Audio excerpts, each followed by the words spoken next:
L'urgence s'impose et face aux atrocités commises sur la population congolaise de l'Est de la RDC, la Fondation internationale Issa Hayatou pour le développement et la promotion du football en Afrique condamne fermement les monstruosités perpétrées par le Rwanda à travers ses marionnettes du M23 dans l'Est de la RDC. Devant la presse, Hanoï Nimba Castro, président de cette fondation, exige des sanctions réelles contre les agresseurs du pays de Félix-Antoine Tshisekedi Tshilombo qu'il considère comme modèle dans la promotion de la paix, du sport et de la jeunesse africaine. Son Excellence, le président Félix-Antoine Tshisekedi, pour nous, Fondation Issa Hayatou, avait été célébré pour ses multiples actions de paix sur le continent. Donc, c'est un digne fils du continent africain qui est fondamentalement épris de paix.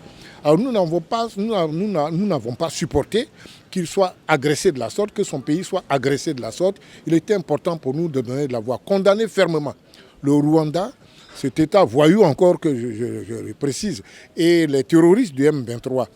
Nous ne pouvons pas travailler pour la paix en Afrique par le sport et puis aider au développement du football des jeunes et puis regarder une telle situation sans réagir. Des démarches ont été menées en amont pour exiger le retrait pur et simple du Rwanda de toutes les compétitions internationales.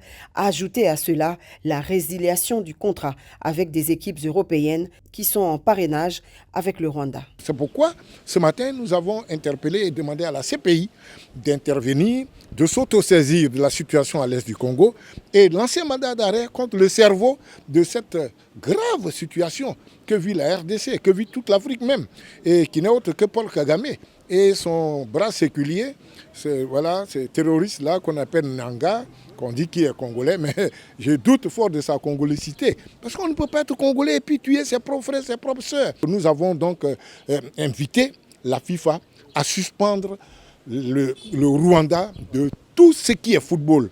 La Fondation internationale Issa Hayatou, du nom de l'ancien président de la CAF, Confédération africaine de football, se définit comme une organisation sans but lucratif visant à aider les jeunes en Afrique à s'épanouir par la pratique du football en leur apportant le soutien matériel dont ils ont besoin.